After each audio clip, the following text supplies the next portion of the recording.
বিয়ের আসরে বসে অস্ত্র বিসর্জন দিচ্ছে নীরু। যার সাথে নীরুর বিয়ে ঠিক হয়েছিল সে যে নীরুকে বিয়ে করতে আসেনি। ঘণ্টাখানেক আগেই ছেলের মামা এসে নীরুর বাবা মতিউরকে জানিয়েছে এর বিয়ে হবে না। মতিউর কারণ জিজ্ঞাসা করতে জানা হলো ছেলের মা পণ করেছে এমন কালো মেয়ের সাথে তার একমাত্র ছেলের বিয়ে কিছুতেই মানবে না তিনি। এরপরও যদি তার ছেলে এই মেয়েকে বিয়ে করে ঘরে তোলে তাহলে তিনি গলায় ফাঁস দিয়ে মরবে। লোকটির কথা শেষ হতে গ্রামের সারউৎস স্কুল মাস্টার মতিউর নিজের সমস্ত আত্মমর্যাদা লজ্জা উপেক্ষা করে বাড়ি ভর্তি মানুষের সামনে হাঁটু গেজে বসে পড়ল। সবাইকে অবাক করে দিয়ে লোকটির পা জড়িয়ে ধরে মিনতি করে বললেন, দয়া করে এমন করবেন না আপনারা।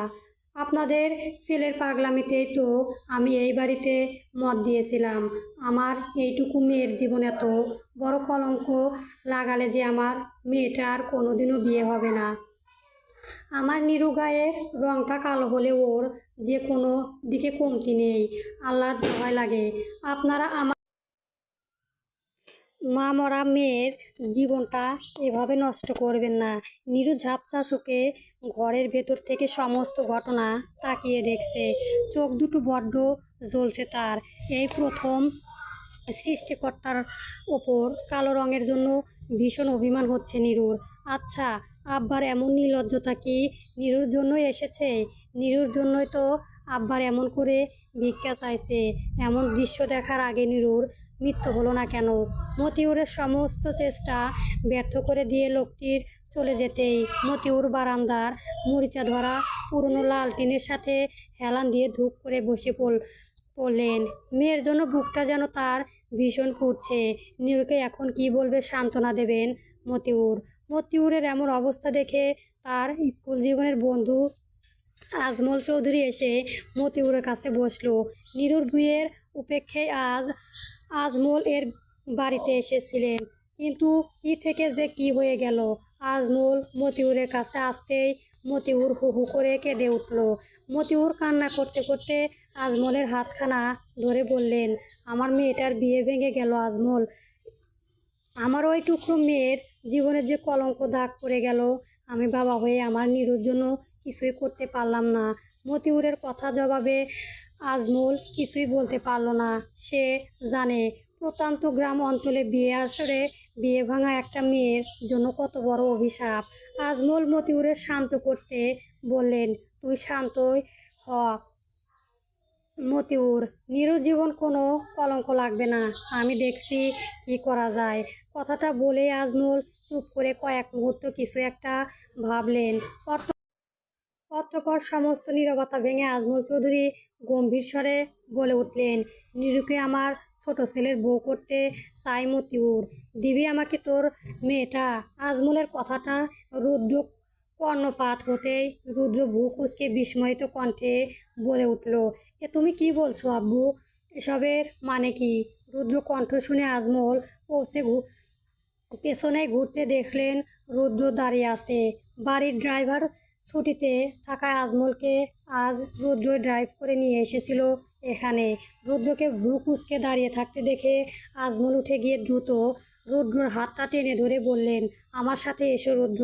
আজমল রুদ্রকে টেনে নিয়ে গেলেন বাড়ির পেছনে পুকুর পাড়ে। তিনি রুদ্রর সামনে দাঁড়িয়ে গম্ভীর স্বরে বললেন, দেখো রুদ্র, তোমাকে আমি জীবনের সব কিছুই দিয়েছি। তোমার প্রতিটা কথা মূল্য আমি দিয়েছি। আজ প্রথম আমি তোমার কাছে কিছু চাইছি, তুমি আমাকে ফিরিয়ে দিও না। মতিউর আমার জন্য তার জীবনের সবচেয়ে বড় ত্যাগ স্বীকার করেছিল একদিন। আজ তার এত বড় বিপদে আমি কি করে তাকে ফেলে দেই? আজমলের কথা শুনে রুদ্র রাগে প্রণতায় বাড়ল। রুদ্র হাতটা পেছনে নিয়ে মুষ্টিবদ্ধ করে তেজি স্বরে বলল, এই মেয়েকে আমি কিছুতেই বিয়ে করব না আব্বু। তোমার বন্ধুত্বর প্রমাণ দিতে গিয়ে আমি যাকে তাকে বিয়ে করতে পারি না। তাছাড়াও তুমি ভালো করে জানো আমি অলরেডি একজনকে। আজমল চৌধুরী জানেন রুদ্রর সাথে জোর দেখিয়ে পারাও অসম্ভব। এই ছেলের জেদের কাছে তিনি কোনোদিনও পেরে উঠবেন না। তাই তিনি ছলনায় আশ্রয় নিলেন। আজমলের বুকের বাঁ পাশটা চেপে ধরে মাটিতে লুটিয়ে পড়লেন। বাবাকে হঠাৎ পড়ে যেতে দেখে রুদ্র তাকে দ্রুত ঝাপটে ধরে আতঙ্কিত কণ্ঠে বলল, আব্বু কি হয়েছে তোমার? আব্বু কোথায় সমস্যা হচ্ছে? বুকে ব্যথা করেছে? হাসপাতালে নিয়ে যাব আব্বু। রুদ্রকে ব্যাগে আনতে পেরে আজমল মনে মনে বেজায় সন্তুষ্ট হলেন। তিনি ভালো করে জানেন তার দুই ছেলে তার প্রতি ঠিক কতটা দুর্বল। তার সামান্য কিছু হলেই যেন তার দুই ছেলে পাগল হয়ে ওঠে। এক কথায় আজমল চৌধুরী ভালো করে জানেন। আজমলের নাটক চালিয়ে গিয়ে মুহূর্ষণ কণ্ঠে বললেন, রুদ্র, আমার বন্ধুটার সম্মান রক্ষা করো বাবা। নিরু খুব ভালো মেয়ে রু। আজমল চৌধুরী এমন অবস্থা দেখে রুদ্র কি করবে কিছুই বুঝতে পারছে না। আজমল চৌধুরীর হার্টের পেশেন্ট, তার জন্য তার বাবা কিছু হলে যে সে নিজেকে কোনোদিন ক্ষমা করতে পারবে না। আবার পরক্ষণই চোখের সামনে ভেসে উঠল এক অষ্টদশীয় মুখ। মাথাটা নিচু করে ঋণ ঋণ আওয়াজে ভীত স্বরে বলেছেন, তোমার প্রিয় বকুল ফুলগুলো কুড়িয়ে এনেছি রুদ্র ভাই, এই টেবিলের ওপর রেখে গেলাম। রুদ্র নীরবতা দেখে আজমল আবারও বলে উঠলেন, আমি তোর কাছে আমার বন্ধুত্বের দাম ভিক্ষে চাইছি রুদ্র। আমাকে তুই ফিরাস না। তুই নিরুকে বিয়ে না করলে ওর সারাটা জীবন যেন নষ্ট হয়ে যাবে। কথাটা বলতে বলতেই হঠাৎ আজমল রুদ্রর পা জড়িয়ে ধরল। রুদ্র সরে গিয়ে তড়িৎ গতিতে আজমলকে জড়িয়ে ধরল। বাবার এহেন কাণ্ড দেখে রুদ্র বেশ অবাক হলো। রুদ্র কাঁপা স্বরে বলল, এই কি করছো আব্বু? তোমার সন্তানের চেয়েও আজ তোমার বন্ধুত্বই বেশি বড় হয়ে গেল। ঠিক আছে, আজ না হয় তোমার বন্ধুত্বই বাঁচুক। আমি রাজি আব্বু, আমি রাজি। এই বিয়েতে আমি রাজি। তবে আমারও একটা শর্ত মানতে হবে তোমাকে। রুদ্র রাজি হওয়ার আজমল ছেলেকে শক্ত করে জড়িয়ে ধরে উৎফুল্ল কণ্ঠে বললেন, বল কি শর্ত? তোর সব শর্ত মানবো আমি। এই মেয়েকে আমি কোনো দিনও আমার স্ত্রীর মর্যাদা দিতে পারবো না আব্বু। শুধু মর্যাদা কেন, আমি ওকে কোনো দিন আমার স্ত্রীর পরিচয়টুকুও দেব না। ও আমার কাছে শুধুমাত্র চৌধুরী বাড়ির একজন আশ্রিতা, এর বেশি কিছু নয়। যদি তুমি আমার এই শর্ত মানতে পারো তবে এই বিয়ে হবে আব্বু। আসছি আমি। কথাগুলো বলে আজমলকে ফেলেই রুদ্র হনহনিয়ে হেঁটে চলে গেল বাড়ির দিকে। কিছু সময় আগে বাবার জন্য নিজের জীবনের সবচেয়ে বড় ত্যাগ স্বীকার করে এক অপরিচিতাকে স্ত্রী হিসেবে স্বীকৃতি দিল রুদ্র। আজ থেকে নিরুর রুদ্রের বৈধ স্ত্রী। এই কথাটা শুনতে রুদ্র মনে মনে তাচ্ছিল্য এসে বলল, কাগজে কলমে স্বীকৃতি দিলেই কি আর মনে স্বীকৃতি দেওয়া যায় আব্বু? মন যে বড্ড বেহায়া। তা না হলে একজনকে কবুল করার সময় আরেকজনের কথা স্মরণ করিয়ে দেয় কেন? বিদায়ের ক্ষণ আসন্ন হতেই নিরুর চোখে বাধা ভাঙা অশ্রুরা ভিড় জমালো। বারান্দার এক কোণে দাঁড়িয়ে আছে মতিউর। নিরুর বিদায়ের ক্ষণে তার চোখ দুটো কি চিকচিক করেছে।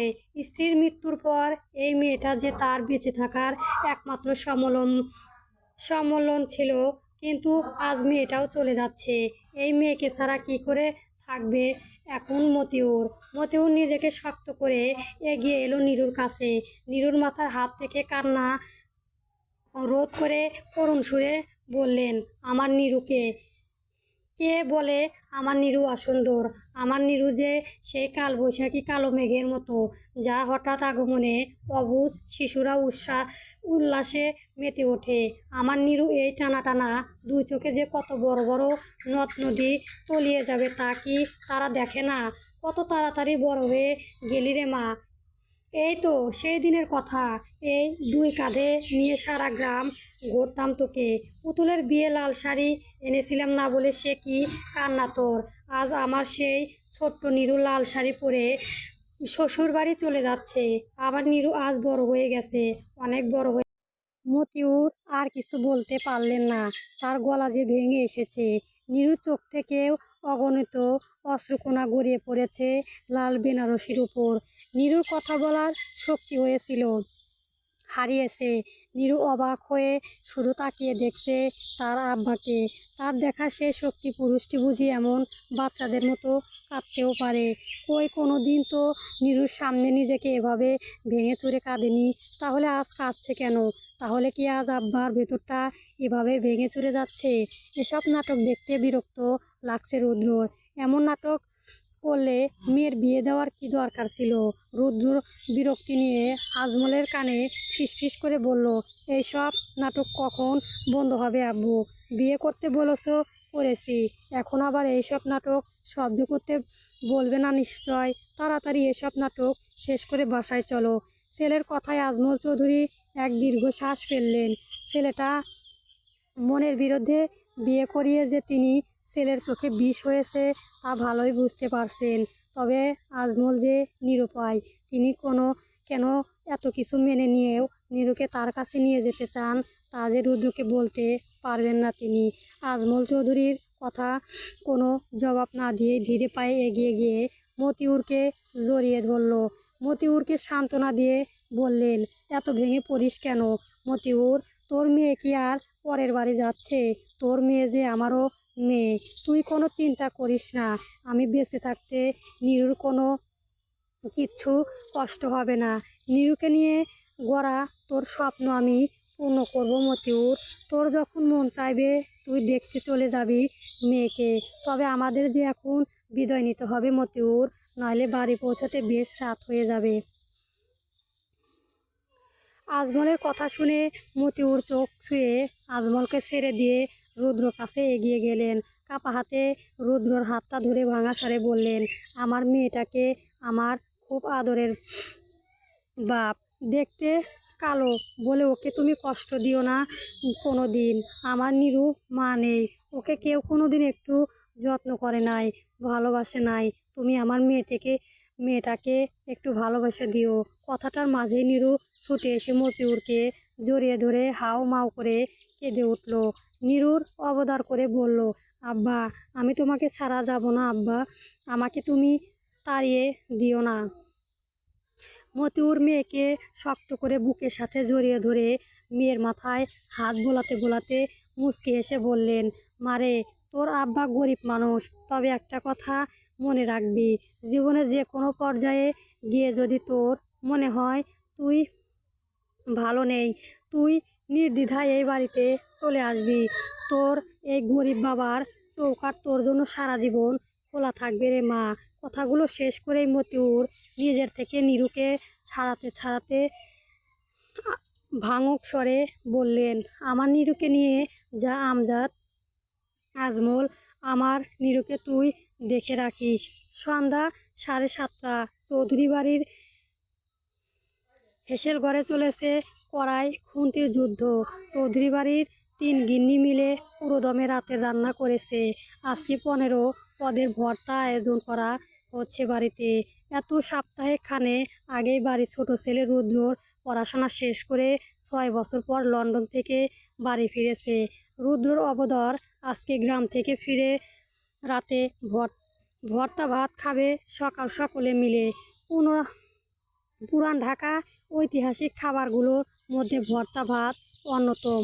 এত বছর বাইরে থেকেও স্বদেশের প্রতি ভালোবাসা, নিজের সংস্কৃতি প্রতি টান বিন্দুমাত্র কমেনি রুদ্রর। ব্যস্ততার মধ্যে রান্নাঘর থেকে বাড়ি বড় গিন্নি মাজেদা উচ্চস্বরে ছোট জায়ের উদ্দেশ্য বললেন, রিনি, এদিকটা একটু দেখ তো, আমি একটু ওপরে যাচ্ছি, ঘরটা ঠিক করে রেখে আসি। রুদ্রদের ফেরার সময়ও তো হয়ে এলো।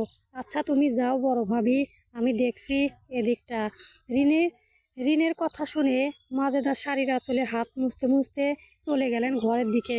দোতলায় একটা কক্ষে খান বিশেক শাড়ি বিছানার ওপর টান টান করে সরিয়ে রেখেছেন ইরা।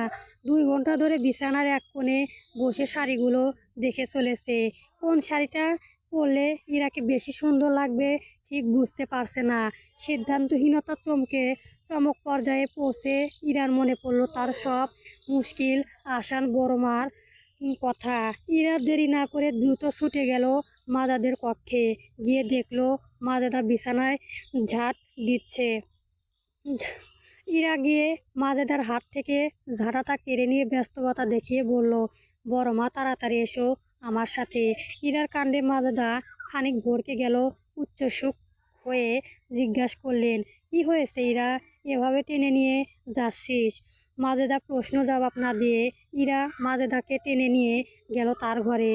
ইরা মাজেদাকে এভাবে নিয়ে যাচ্ছে দেখে ইরার ছোট বোন রাফাও তাদের পেছনে পেছনে দৌড়ে এলো। ইরা ঘরে ঢুকে মাজেদাকে জড়িয়ে ধরে আল্লাহ করে বলল, এখন থেকে আমাকে একটা শাড়ি পছন্দ করে দাও না বড় মা। মাজেদা বিছানার উপর তাকিয়ে দেখলেন বিছানা ভর্তি শাড়ি, তবে আশ্চর্যজনক ব্যাপার হচ্ছে সবগুলো শাড়ি সাদা রঙের। মাজেদা হতবাক হয়ে ইরার দিকে তাকিয়ে বললেন, এ কি সর্বনাশ, এত সুন্দর সুন্দর রং থাকতে শেষে কিনা এতগুলো সাদা শাড়ি কিনে এনেছিস? মাজেদার কথা শুনে রাফা দরজার কাছে থেকে খিলখিল করে হেসে উঠল। মাজেদা রাফার দিকে চোখ পাকিয়ে বলল, এই রাফা, এভাবে হাসছিস কেন রে? কি হয়েছে? রাফা খুব খুব খুব করে দুটো কাশি দিয়ে হেয়ালি করে বলল, আসলে কি হয়েছে জানো বড় মা? রুদ্র ভাই সাদা পছন্দ করে, তো সেই জন্য ইরাপও এতগুলো সাদা রঙের শাড়ি কিনে এনেছে। রাফা এমন বেফাস কথা শুনে ইরা লজ্জায় রাগে গজ গজ করতে করতে বলল, মাদ্রাসায় পড়ে বেয়াদব হচ্ছিস, দাঁড়া তোকে দেখাচ্ছি মজা। কথাটা বললেই ইরা ছুটে গেল রাফাকে মারতে। রাফা মুখ ভেঙচিয়ে হাসতে হাসতে দৌড়ে পালালো। ইরা পেছনে তাকিয়ে দেখলো মাজেদা তার দিকেই তাকিয়ে আছে। মাজেদা এভাবে তাকিয়ে থাকতে দেখে ইরা ইতস্ত স্বরে বলল, আসলে বড় মা। তেমন মাজেদা এগিয়ে এসে ইরা লজ্জায় নুয়ে যাওয়া রাঙ্গা মুখটা একটু উঁচু করে ধরে বললেন, আমার ছেলেটাকে খুব ভালোবাসিস ইরা।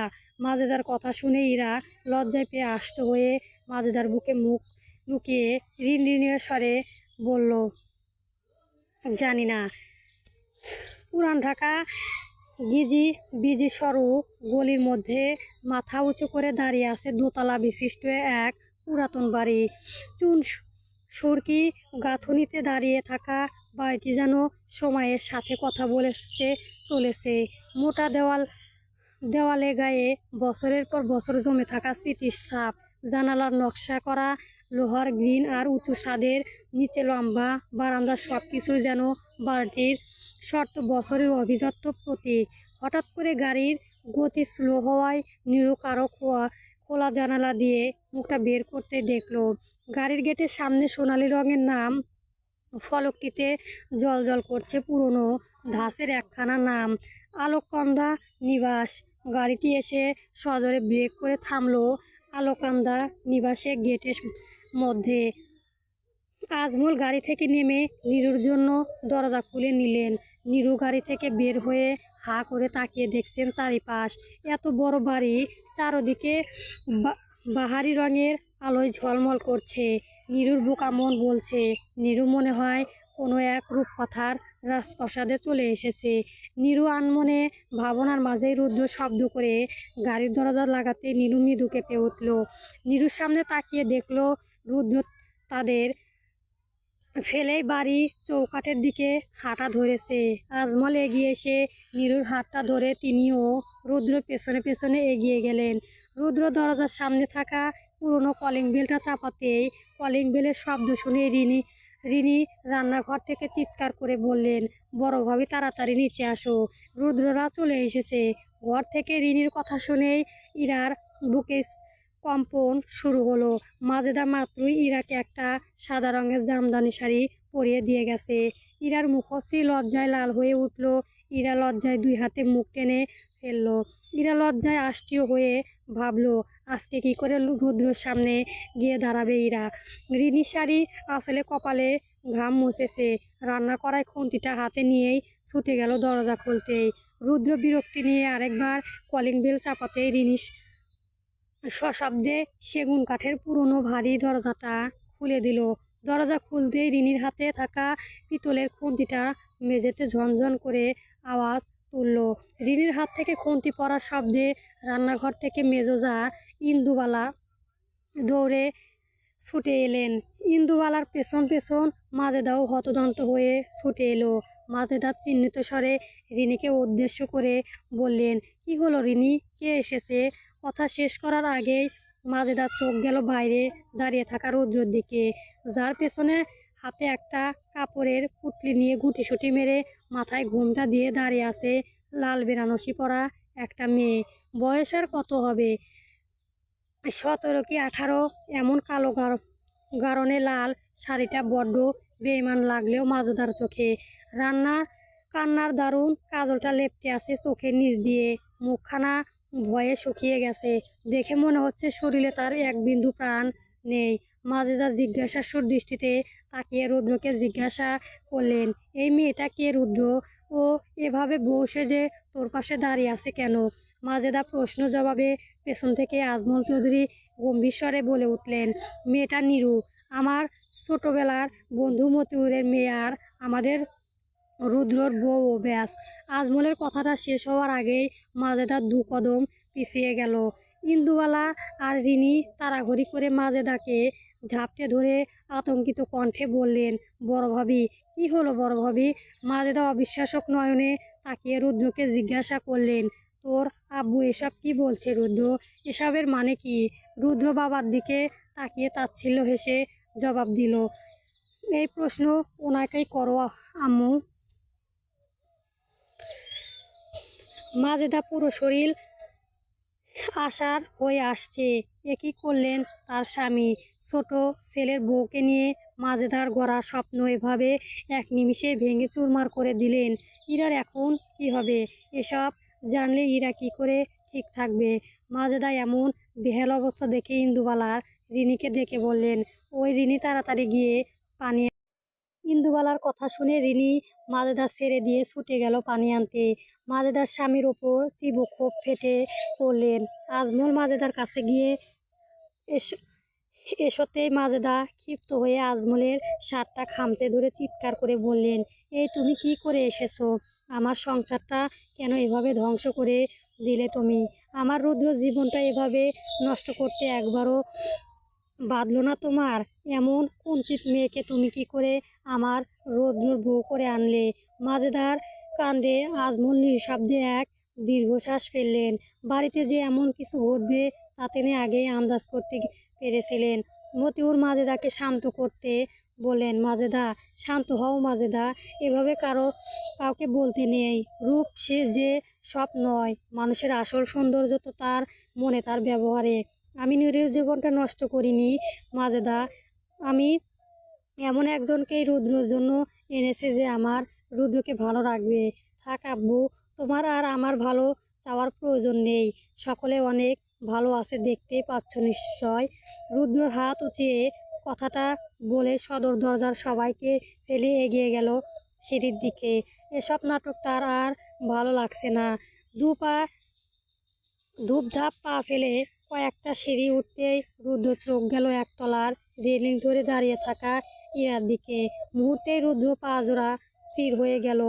পাতলা গরনে শুভ্র রঙের শরীর, পরিস্থিতি এক অপসরীয়, যার চিরচিত মুখ দিয়ে আজ নেমেছে ভূমিসম বিষাদ। রুদ্রর দিকে অবিশ্বাসক নয়নে তাকিয়ে থাকা চোখ দুটো আজ লজ্জায় ঠাঁই পেয়েছে এক রাস অভিমান। ইরার এমন বিষাদ ভরা ফ্যাকাশে মুখখানা দেখেই রুদ্রর বুকটা মোচড় দিয়ে উঠল। ইরাকে কি বলবে রুদ্র? রুদ্র কাপা গলায় ইরাকে ডাকলো, ইরা।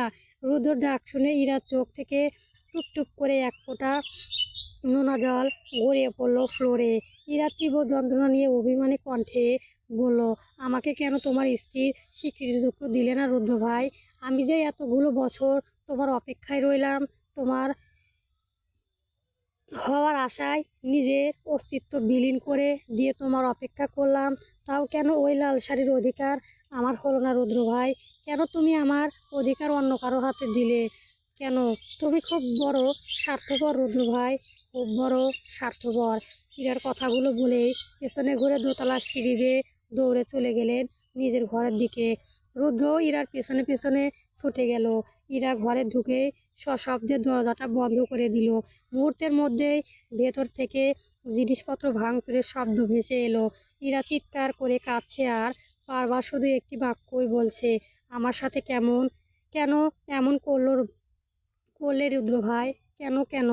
ইরার এমন পাগলামি দেখে রুদ্র জানালায় জোরে জোরে ধাক্কা দিচ্ছে আর ইরাকে ডাকছে, ইরা দরজা খোল ইরা, প্লিজ আগে আমার কথা শোন, তোকে আমি সব বুঝে বলছি, প্লিজ দরজাটা খোল। তুই ভুল ভাবছিস ইরা, আমি ওই মেয়েকে নিজের স্ত্রী হিসেবে মানি না, প্লিজ তুই দরজা খোল। ওপর থেকে এমন চিৎকার চেঁচামেচি শুনে বাড়ির সকলে আতঙ্কিত হয়ে তাড়াহুড়ি করে ছুটে গেল দোতলার দিকে। নীরু এখনো দরজার এক কোণে মাথা নিচু করে ঠায় দাঁড়িয়ে আছে। চোখ থেকে তার অনবরত জল গড়িয়ে পড়েছে। আজমল ধীরে পায়ে নীরুর কাছে এগিয়ে এসে নীরুর মাথায় হাত রেখে অশান্ত করতে বললেন, চিন্তা করিস না নীরু, একটু সময় দিয়ে সব ঠিক হয়ে যাবে। সারাটা দিন অনেক ধকল সহ্য করেছিস, চল তোকে ঘরে দিয়ে আসি।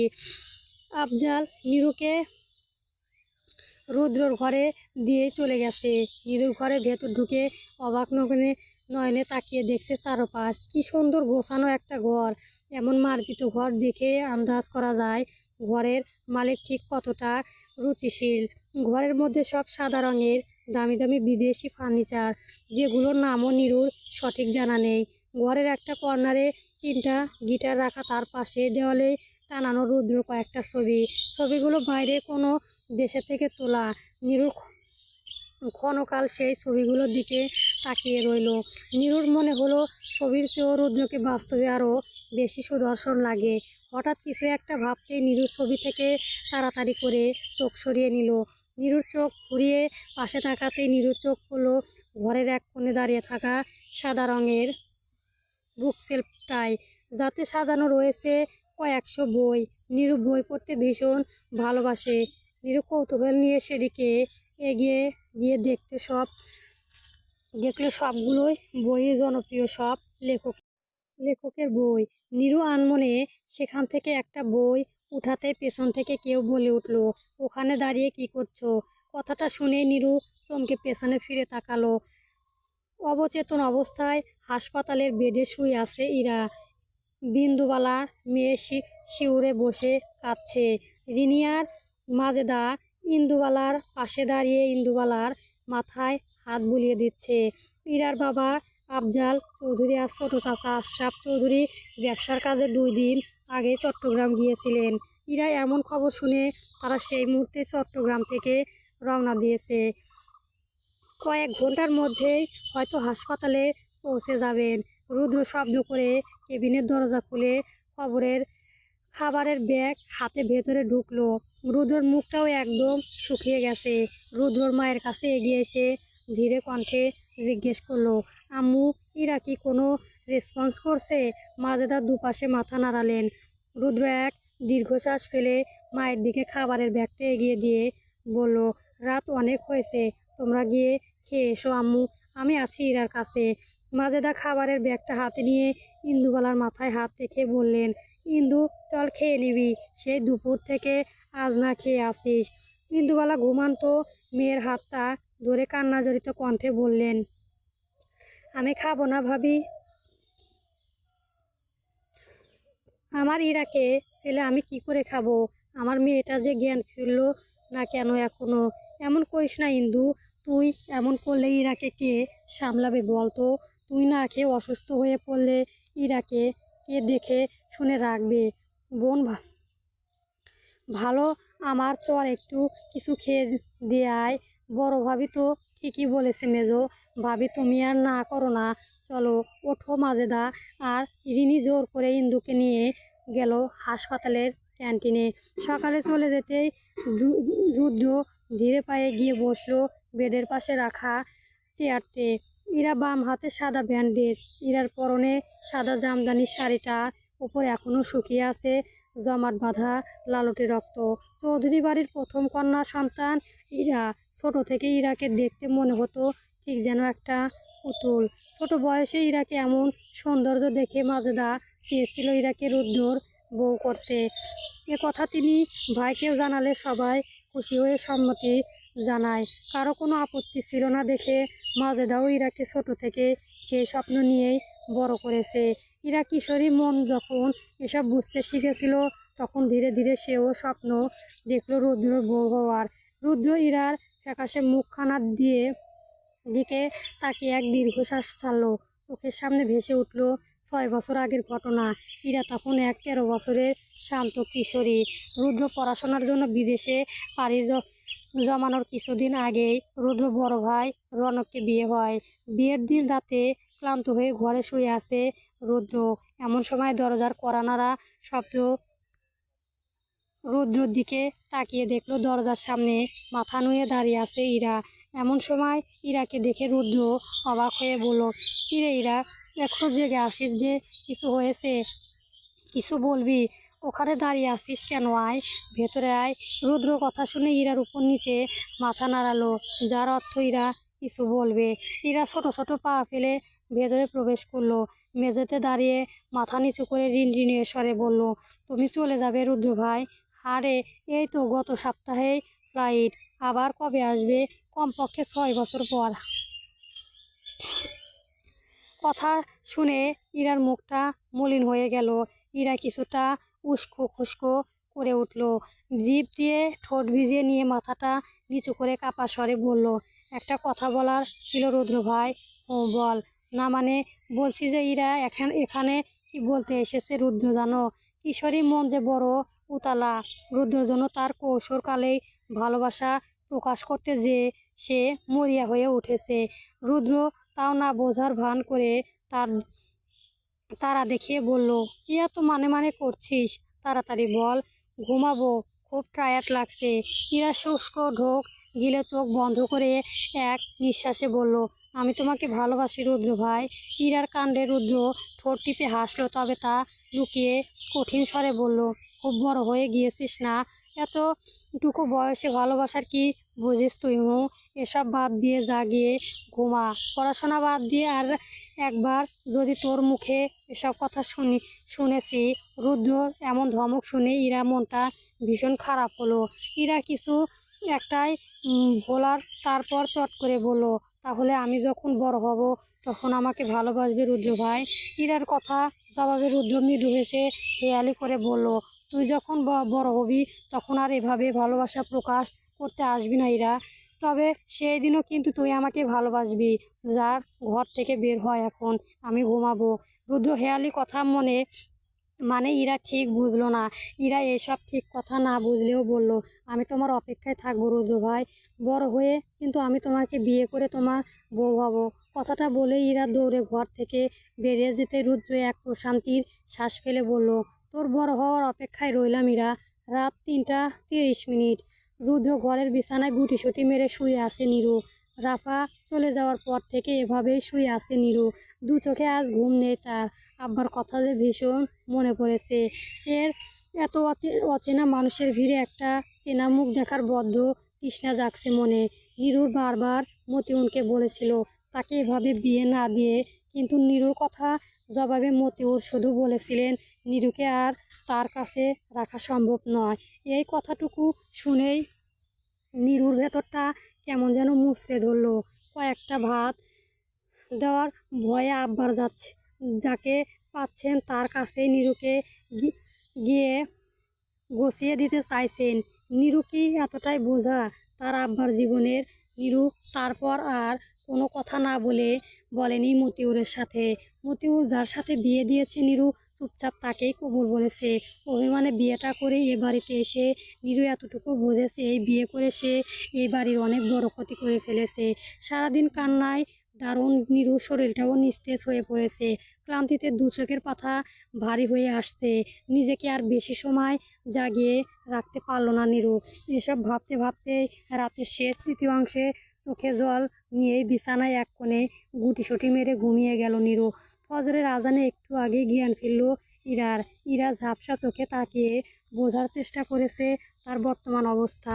ভালো করে চোখ মেলে তাকাতেই দেখলো ইরার ডান পাশে চেয়ারে বসে ঝিমাচ্ছে রুদ্র। ইরার কিছু মনে পড়ছে না। মাথাটা ভীষণ ভারী লাগছে। ইরার ডান হাত দিয়ে মাথাটা চেপে ধরে ধীরে উঠে বসার চেষ্টা করতে বাম হাতে তীব্র ব্যথা অনুভব করলো। ব্যথায় ইরার মুখ থেকে স্পষ্ট গোঙানি শব্দ বেরিয়ে আসলো। ইরার কণ্ঠ শুনে রুদ্র মস্তিষ্কে মুহূর্তেই সক্রিয় হয়ে উঠল। দ্রুত ইরাকে ব্যথার চোখ মুখ খিসে বন্ধ করে রাখতে রেখে তরিং উঠে ইরার হাত টান করে আতঙ্কিত স্বরে বলল, কি হয়েছে ইরা? হাতে ব্যথা করেছে? কোথায় লেগেছে? রুদ্র এমন ভীত কণ্ঠে শুনে ইরা অবশ স্বরে বলল, আমার কি হয়েছে রুদ্র ভাই? আমি হাসপাতালে কেন? রুদ্র বুঝলো ইরার ঘুমের ইঞ্জেকশনের প্রভাব এখনও পুরোপুরি কাটেনি। রুদ্র ইরাকে আবার শুইয়ে দিল। যত্ন নিয়ে মাথায় হাত বোলাতে বোলাতে বলল, কিছু হয়নি তো ইরা, সব ঠিক হয়ে যাবে। আমি খুব তাড়াতাড়ি সব ঠিক করে ফেলবো। তুই চুপটি করে ঘুমা এখন। ঘুমন্ত নীরুর মুখে প্রবল বেগে পানি পড়াতে ধরফরিয়ে উঠে বসলো নীরু। মুখ থেকে পানি সাপটে ফেলে ঝাপটা চোখের সামনে তাকাতেই দেখলো রুদ্র চোয়াল শক্ত করে সামনে দাঁড়িয়ে আছে। নীরু কিছু বোঝা ওঠার আগেই রুদ্র নীরুকে কষে একটা থাপ্পড় দিয়ে দাঁতে দাঁত পিষে বলল, তোর সাহস কী করে হলো আমার ঘরে ঢুকে আমার বিছানায় শোয়ার? আক্রমিত থাপ্পড় নীরু তার সামলাতে না পেরে নিচে পড়ে গেল। টেবিলের কোনায় লেগে নীরুর ঠোঁট কেটে রক্ত বেরিয়ে এলো। ব্যথায় নীরুর চোখে পানি টলমল করছে। তা দেখে রুদ্র চিৎকার করে বলল, নাটক করছিস এখন? নাটক কি ভেবেছিস? আব্বু তোদের নাটক না বুঝলেও আমি তোর আর তোর বাপের নাটক বুঝবো না? আগে থেকেই তোরা সব প্ল্যান করেছিলি, তাই না? তোদের মতো ছোট লোকেরা এভাবেই তোর বন্ধুত্বের সুযোগ নেয়। আব্বু তোদের না চিনলেও আমি ঠিকই তোদের চিনেছি। রুদ্রের এমন চিৎকার শুনে নীরু ভয়ে থরথর করে কাঁপছে। নীরু ভয়ে কান্না করতে করতে বলল, বিশ্বাস করুন, আমরা লোভী নই। আপনি যা ভাবছেন সব ভুল। আপনাকে তো আমি চিনি না পর্যন্ত। তাহলে কি করে আপনাকে ফাঁসিয়ে বিয়ে করব আমি? চুপ, একদম চুপ। আর একটা মিথ্যে তোর মুখ থেকে বেরোলে? রুদ্র আবারও তেড়ে আসতে আজমল পেছন থেকে গম্ভীর স্বরে ডাকলেন, রুদ্র হাত থেমে গেল। রুদ্র নিজেকে সংযত করে পেছনে ফিরে তাকালো। আজমল ঘরের ভেতরে প্রবেশ করে নীরুর কাছে গিয়ে দেখলেন নীরুর ঠোঁটের কোণে রক্ত। আজমল কিছু না বলে পেছনে ঘুরে রুদ্রকে কষে একটা চড় মারল। আজমল গর্জে উঠে বললেন, তোমার সাহস কী করে হলো নীরুর শরীরে আঘাত করার? নীরুকে আমি এই ঘরে থাকতে বলেছি, ও আজ থেকে এই ঘরেই থাকবে। পারলে ওকে বের করে দেখাও। আমি মতিউরকে নিয়ে এসব বলেছো। কতটুকু জানো তুমি মতিউরের ব্যাপারে? আজ আমার বড় আফসোস হচ্ছে রুদ্র, তোমার মতো একটা জানোয়ারের জন্য আমি একটা ফুলের চেয়ে এনেছি বলে তুমি নীরুকে স্ত্রীর মর্যাদা না দাও, তবে জীবনে দ্বিতীয়বার এই ভুল করলে সেই দিন আমি ভুলে যাব তুমি আমার সন্তান। নীরু ফ্রেশ হয়ে তাড়াতাড়ি নিচে খেতে আয়। কথাগুলো বলেই আজমল হনহনিয়ে বেরিয়ে গেল ঘর থেকে। রুদ্র এখনও স্তব্ধ হয়ে দাঁড়িয়ে আছে। সে বিশ্বাস করতে পারছে না তার আব্বু তার গায়ে হাত তুলেছে। একটা বাইরের মেয়ের জন্য নিজের ছেলের ওপর হাত তুলেছে। রুদ্র আর দাঁড়িয়ে থাকতে পারল না সেখানে। ক্ষিপ্ত হয়ে বড় বড় পা ফেলে ঘরের বাইরে চলে গেল। নীরুও চোখে জল মুছে ব্যাগ থেকে একটা জামা বের করে নিয়ে চলে গেল গোসল করতে। নীরু গোসল সেরে নিচে আসতে দেখলো রান্নাঘরে মাজেদা আর রিনি মিলে সকালের নাস্তা বানাচ্ছে। রুদ্র জোরাজোরিতে শেষ রাতে বাড়ি ফিরেছে মাজেদা আর রিনু রান্নাঘরে ঢুকতেই নীরুকে দেখে মাজেদা উদ্দেশ্য রিনি বলল, বড় ভাবি, রুদ্রর বউ এসেছে। ছোট মা, ভুল করেছো। রুদ্রর বউ নয় বলে এ বাড়িতে নতুন কাজের মেয়ে এসেছে। ড্রয়িং রুম থেকে রুদ্র কণ্ঠ শুনে নীরু চমকে সেদিকে তাকাতেই দেখল রুদ্র গ্লাসের অরেঞ্জ জুস ঢালছে। রুদ্র গ্লাসের জুসটা হাতে নিয়ে রান্নাঘরের দিকে এগিয়ে এসে নীরুর সামনে দাঁড়ালো।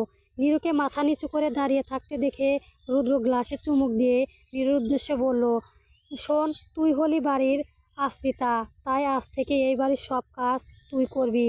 তোর সব কাজ তোকে বুঝিয়ে দেব আমাদের বাড়ির হেলিং হ্যান্ড, বুঝেছিস? সকলের ঘটনার পর থেকে নীরু রুদ্রকে ভীষণ ভয় পাচ্ছে।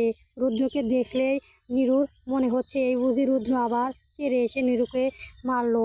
নীরু ভয়ে ভয়ে একপাশে মাথা কাত করে সম্মতি জানাতেই রুদ্র আবার বলল, তোকে যদি কেউ কখনো জিজ্ঞাসা করে তুই এই বাড়ির কি হস, তাহলে বলবি তুই এই বাড়ির আশ্রিতা, বুঝলি? নীরু আবারও আস্তে করে মাথা কাত করলো। রুদ্র সন্তুষ্ট হয়ে বাঁকা হেসে বলল, ভেরি গুড। শোন, আর একটা কথা, এই বাড়ির সবাইকে স্যার ম্যাডাম বলে ডাকবি। যেমন এই বাড়ির এনাকেও দেখেছিস, ইনি হলেন আমার আম্মু, মানে তোর বড় ম্যাডাম, আর ইনি হলেন তোর ছোট ম্যাম। এসব কি হচ্ছে রুদ্র? আজমলের কথা শুনে রুদ্র পেছনে ফিরে ধূর্ত হেসে বলল, কেন আব্বু? শর্ত মোতাবেক যা হওয়ার ছিল তাই হচ্ছে। আমি আমার কথা রেখেছি আব্বু। আশা করি তুমিও তোমার কথা ভুলে যাওনি। তাই বলে তুমি নীরুকে দিয়ে বাড়ির কাজ করাবে, তাতে সমস্যা কোথায় আব্বু? দিনের পর দিন তো আবার একটা মানুষকে বসিয়ে খাওয়ানো যায় না। তাছাড়াও এমন ভিখারির মতো এ বাড়িতে আসে, শুয়ে বসে খেলে নীরুও নিশ্চয় লজ্জা লাগবে, তাই না নীরু? সেজন্য তো আমি। রুদ্র, তুমি আজমলকে থামিয়ে দিয়ে নীরু মলিন হেসে বলল, উনি তো ঠিকই বলেছেন কাকা। তুমি আমাকে এত বড় আঙ্কেলের হাত থেকে বাঁচিয়েছো, আমাকে নতুন জীবন দিয়েছো, এ বাড়িতে মাথা গোঁজার ঠাঁই দিয়েছো, আমাকে এতটা ভালোবাসা দিচ্ছে। আমার মতো একটা বাইরের মেয়ের জন্য তুমি আমার পরিবারের বিপক্ষে কথা বলছো? এর চেয়েও বেশি আর আমার কী চাই কাকা? আমি তো গ্রামের মেয়ে, আমি সব কাজ পারি, কাজ করতে আমার কোনো অসুবিধা হবে না। তাছাড়াও সারাদিনে শুয়ে বসে থাকলে তো আমারও সবসময় সময় যাবে না। আমি তোকে কলঙ্কের হাত থেকে বাঁচাতে এই বিয়ে দেয়নি নীরু।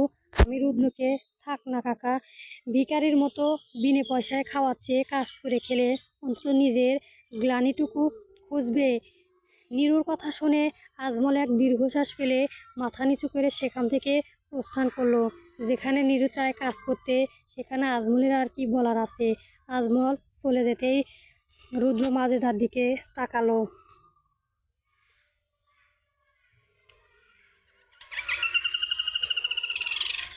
মাঝে মাজেদার মুখে ফুটে উঠছে এক সন্তুষ্টির হাসি। রুদ্র তাদের রাতের হাসপাতালে বসে সমস্ত ঘটনা খুলে বলেছে। রুদ্র বাড়ির সকলকে জানিয়েছে আজমলের জন্য সে নীরুকে ডিভোর্স দিতে পারবে না ঠিকই, তবে এমন কিছু করবে যেন নীরু বাধ্য হয়ে রুদ্রকে ডিভোর্স দিয়ে দেয়। হাসপাতালে বেডে চুপ করে শুয়ে আছে ইরা। শরীর থেকে অনেক রক্ত বেরিয়ে গেছে জন্য শরীরটাও এখন বেশ দুর্বল। ইরার শরীরটা কেমন ফ্যাকাশে বর্ণ ধারণ করেছে। হাসপাতাল থেকে রিলিজ দিতে এখনও 2 থেকে 3 দিন সময় লাগবে। ডাক্তার বলেছে ইরাকে যেন আর কোনো প্রকার মানসিক চাপ না দেওয়া হয়। আফজাল আফজালের মেয়ের মাথায় কাছে নিচু স্বরে বসে আছেন। কি বলবে তিনি, কাকে বলবেন? সারাটা জীবন যে বড় ভাই বিনা প্রশ্নে তাদের জন্য নিজের জীবনের ত্যাগ স্বীকার করে এসেছেন, তার কাছে গিয়ে আফজাল কি করে মেয়ের জন্য কৈফত চাইবেন? ইন্দুবালা এক বাটি স্যুপ নিয়ে কেবিনে ঢুকতেই আফজাল তার দিকে তাকালেন। নির্ঘুম রাত কাটিয়ে ইন্দুবালার মুখটাও কেমন শুকিয়ে গেছে। ইন্দুবালা স্যুপের বাটিটা রেখে মেয়ের পাশে বসে আদর করে বললেন, আয় মা। আর আমার ইরামা, এখন কেমন লাগছে মা?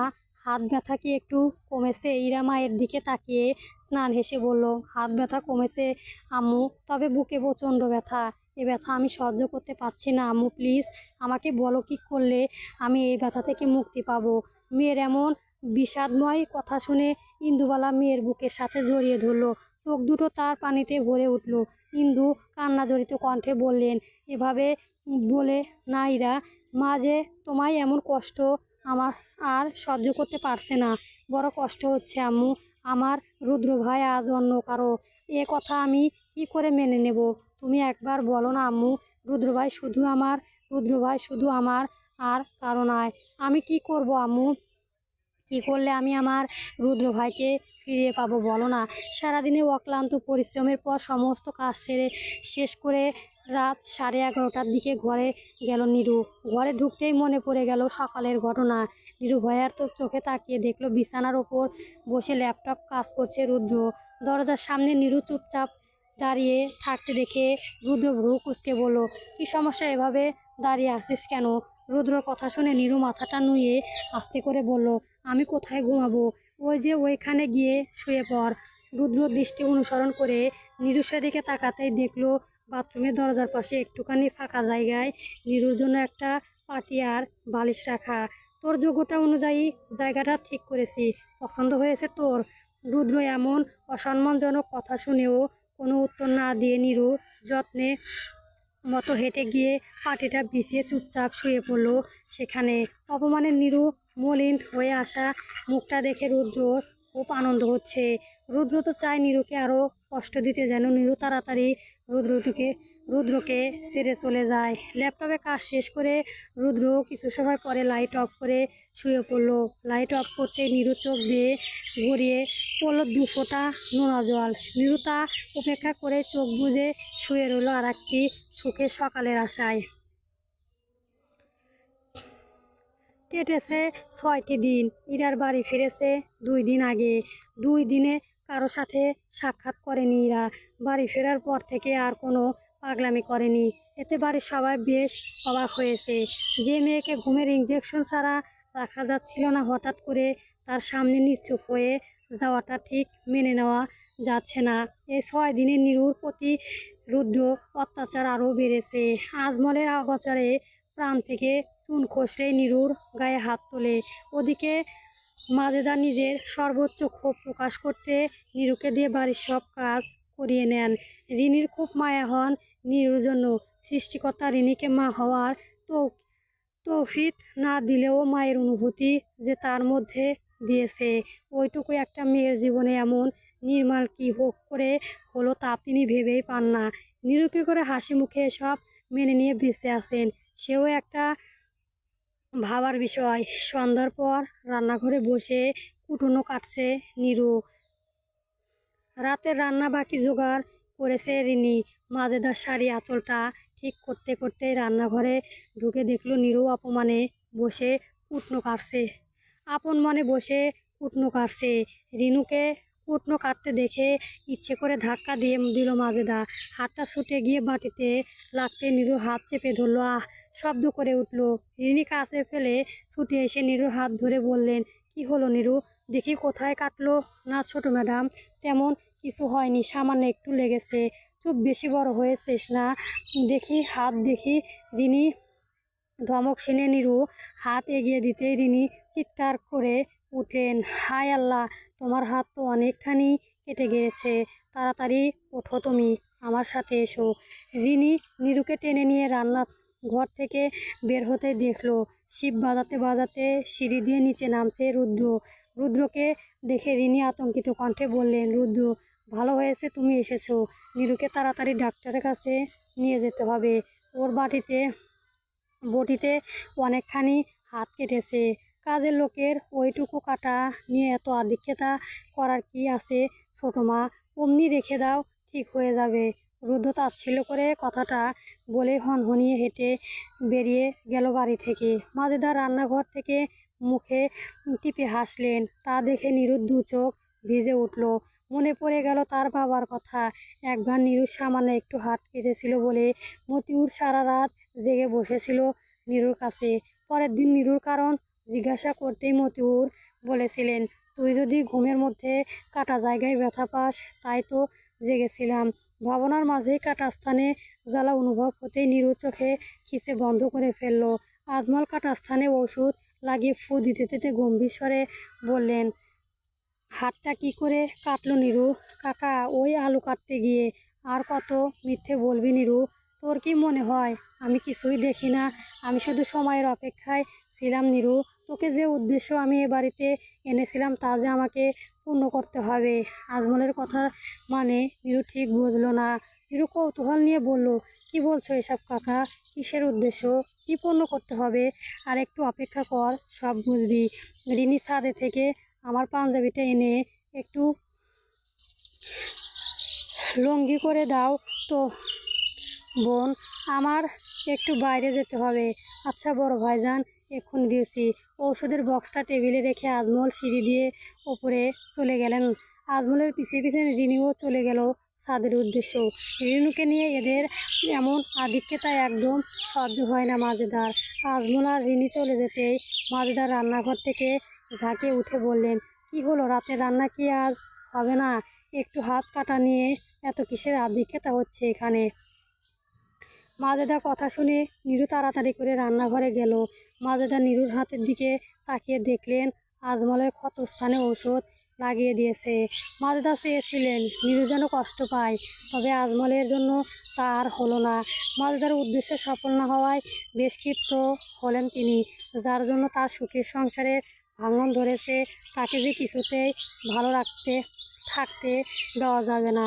তিনি একদিন এদিকে ওদিকে তাকিয়ে দেখলেন বটিতে কিছু শুকনো মরিচ রাখা।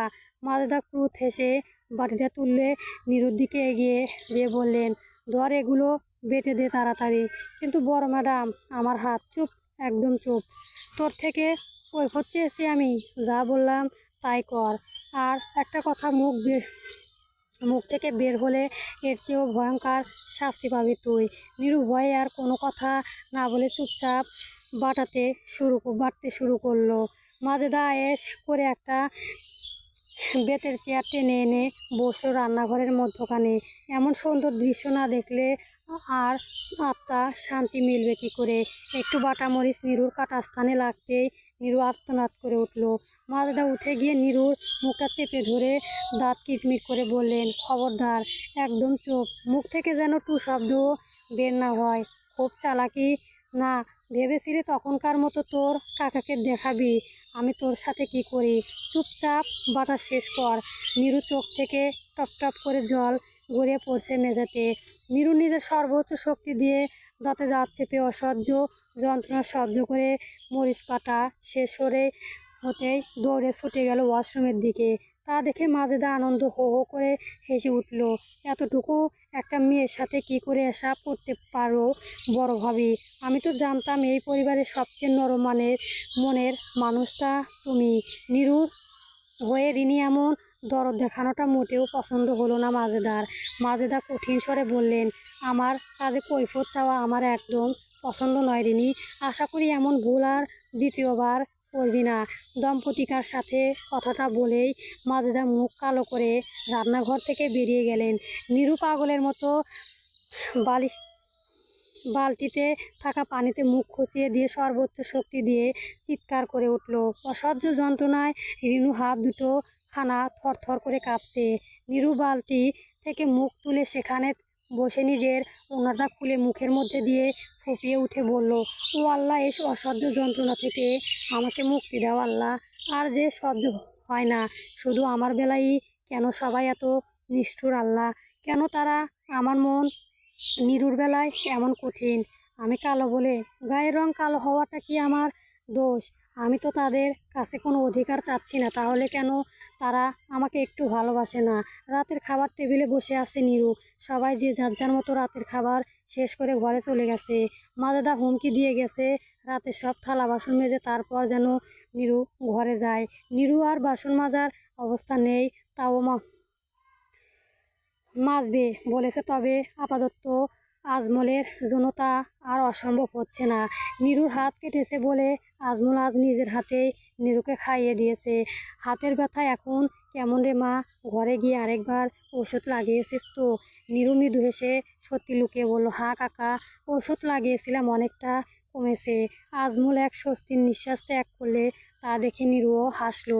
আজমল চলে যাওয়ার পরে অংশটা আজমলের অজানায় রয়ে গেল।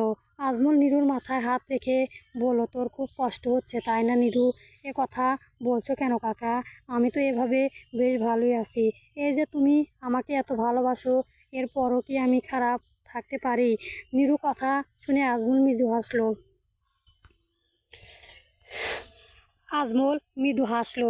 তিনি মনোযোগ দিয়ে নিরুর মুখে আরেক লোকমা খাবার তুলে দিতে দিতে বললেন, তুই ঠিক মতিউরের মতোই হয়েছিস জানিস নিরু। মতিউর জীবনে অনেক কষ্ট করেছে। আমি যখন গ্রামে স্কুলে পড়তাম, মতিউর প্রতিদিন রোদের মধ্যে পাকা রাস্তা দিয়ে খালি পায়ে হেঁটে হেঁটে স্কুলে আসতো। রাস্তায় গরমে ওর পা দুটো পুড়ে যেত, তাও কোনো দিন কাউকে কিছু বলতো না। আমি একদিন ওকে জিজ্ঞেস করলাম, এভাবে খালি পায়ে হাঁটতে তোর খুব কষ্ট হয় মতিউর? ও ঠিক তোর মতো করে মিথ্যা হেসে বলল, আরে না, এসবে কষ্ট লাগে, আমার তো খালি পায়ে হাঁটতে ভালো লাগে। মতিউরের কথা শুনে আমি আর আব্বা খুব হেসেছিলাম সেই দিন, কারণ একটা মজার ব্যাপার হলো মতিউরের স্যান্ডেল ছিল না। সেই দিন আমার আব্বা শত চেয়েও মতিউরকে একজোড়া স্যান্ডেল দিতে পেরেছিলেন না। অতটুকু বয়সেও মতিউরের এমন আত্মমর্যাদা দেখে আব্বা আমাকে বলেছিলেন, জীবনে কোনো পর্যায়ে তোমার এই বন্ধুকে তুমি ত্যাগ করো না আজমল। তোমার সৌভাগ্য এমন একজনের দেখা তুমি তোমার জীবনে পেয়েছো। আজমল স্মৃতিচারণ করতে করতে আনমনে সে চশমাটা খুলে ঝাপসা হয়ে আসা চোখ দুটো মুছে নীরুর দিকে তাকাতেই দেখলেন নীরু দুই গাল বেয়ে গড়িয়ে পড়েছে অশ্রুকণা। আজমল সযত্নে নীরুর চোখে পানিটুকু মুছে নীরুকে ভাবতে ভাবতে শেষ লোকমা মুখে দিতে হাত ধুয়ে নিঃশব্দে সেখান থেকে উঠে চলে গেলেন। রাতে ঘরের দরজাটা খন করে খুঁড়তেই নীরু কৌতূহল চোখে সেদিকে তাকালো। দেখলো রুদ্র হাতে কিসের একটা ব্যাগ নিয়ে ঘরে ঢুকলো। নীরুর দৃষ্টি ঘুরিয়ে তাকিয়ে দেখলো ঘড়িতে তখন ঘন্টা কাটা 12টা ছুঁয়েছে। রুদ্র ব্যাগটা নিয়ে গিয়ে যত্ন করে কেবিনের মধ্যে রাখলো। এমন যত্ন দেখে নীরু বুঝলো হয়তো খুব মূল্যবান কিছুই আছে ব্যাগটার মধ্যে। নীরুকে এভাবে তাকিয়ে থাকতে দেখে রুদ্র ঝাঁকিয়ে উঠে বলল, এভাবে তাকিয়ে কি দেখছিস? তোদের মতো ছোট লোকদের ঘরে রাখতেও ভয় লাগে। কবে না জানি কি চুরি করে নিয়ে পলাশ। রুদ্র মুখে চোর আখ্যা পেয়ে নীরুর বুকটা মুড়ে ধরল। নীরু আর কোনো শব্দ না করে মাথাটা নুয়ে চুপ করে শুয়ে পড়ল। গল্পটি ভালো লেগে থাকলে আমার চ্যানেলটি সাবস্ক্রাইব করে রাখবেন। ধন্যবাদ।